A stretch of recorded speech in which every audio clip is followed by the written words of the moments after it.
하나님의 평화가 여러분과 함께 하기를 주의 이름으로 축복합니다. 지난밤도 안녕히 주무셨습니까?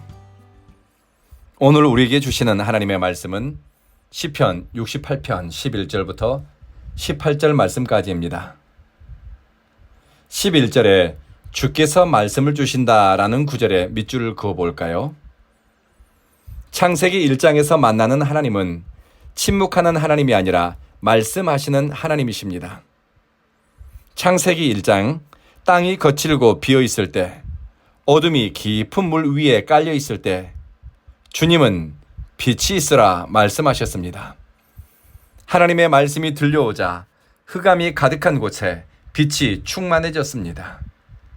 하나님의 말씀이 선포되고 또 그 말씀이 이루어질 때 혼돈 가운데 질서가 생겼습니다. 그리고 모든 생명체가 조화롭게 살 수 있는 이치와 순리가 완성됩니다. 사람은 본성이 끄는 대로, 하고 싶은 대로, 원하는 대로 사는 것이 자유자의 삶이거나 자기 완성의 길이 아닙니다. 성경이 우리에게 교훈하는 참된 자유와 조화로운 삶은 하나님의 말씀이 삶 가운데 적용되고 하나님의 말씀이 내 삶의 방향을 만들어 가는 데서 나옵니다.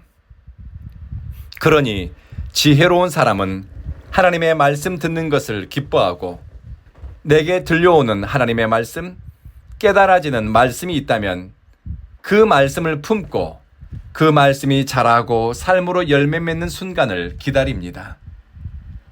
오늘 읽은 말씀에서는 주님이 말씀하시니 그 말씀에 따라 이스라엘은 전쟁에서 승리하게 됩니다. 다윗은 전쟁에서의 승리를 경험한 후에 군대의 강함이나 전략의 뛰어남을 자랑하는 것이 아니라 우리에게 말씀하신 하나님의 약속이 이루어진 것이라고 확신합니다. 그래서 여인들이 무리를 이루어 기쁜 소식을 전합니다라고 표현했습니다. 12절에 보면 대적들이 도망하고 도망하였다라고 기록했습니다.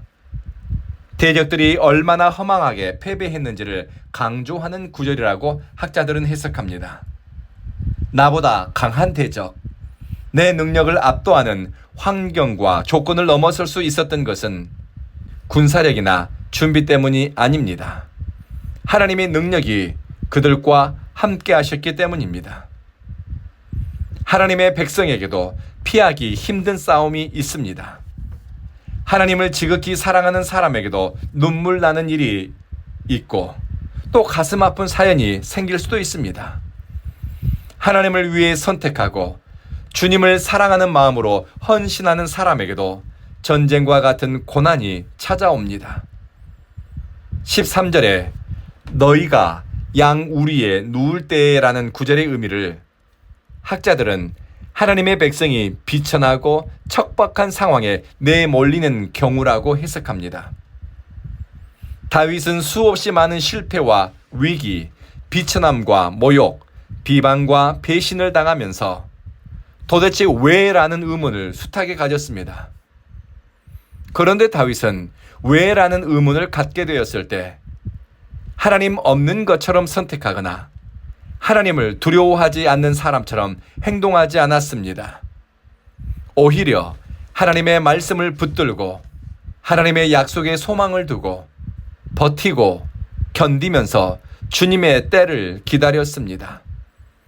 그래서 다윗은 불리하고 절망적인 상황, 비참하고 눈물겨운 상황에 처했을 때도 하나님의 말씀에 자기 마음과 의식을 붙들어 맸습니다. 그 말씀은 하나님께서 아브라함에게, 이삭에게, 그리고 야곱에게 많은 당신의 종들에게 약속하셨던 내가 너와 함께 있다라는 약속의 말씀입니다. 그런데 이 약속의 말씀을 확신하는 개인이나 공동체가 어떤 처지에 처했는가? 대적들이 쳐들어왔지만 자기 몸 지킬 힘이 없는 비둘기처럼 딱한 상황에 처했습니다. 양무리에 끼어 생활할 정도로 비천한 상황으로 내몰렸습니다. 그런데 여기에서 반전이 일어났습니다. 하나님이 상황을 역전시킨 것입니다. 하나님은 비둘기처럼 허약하고 별 볼 일 없는 인생을 마치 날개를 은으로 장식하듯이 빛나게 하셨고 황금으로 입힌 비둘기처럼 영광스럽게 하셨다고 합니다. 하나님이 가련한 사람들을 회복시키고 영광스럽게 높여주셨습니다. 요한계시록에 등장하는 하나님의 백성은 주님이 입혀주시는 거룩한 의복과 주님이 씌워주시는 면류관으로 빛이 납니다. 성도의 참된 자랑거리는 하나님이 일하신 흔적, 하나님이 높여주신 기회, 하나님이 빛나게 드러나는 영광의 순간입니다. 그리고 하나님이 시내산에 임재하신 것처럼 바산은 하나님의 산이라고 합니다. 시내산이나 바산의 산이 다른 산들보다 탁월하게 높고 뛰어나기 때문에 하나님이 그곳에 임재하신 것이 아닙니다. 하나님이 임재하는 장소는 물리적으로는 다른 산들과 비교해 크기나 높이가 작고 낮습니다.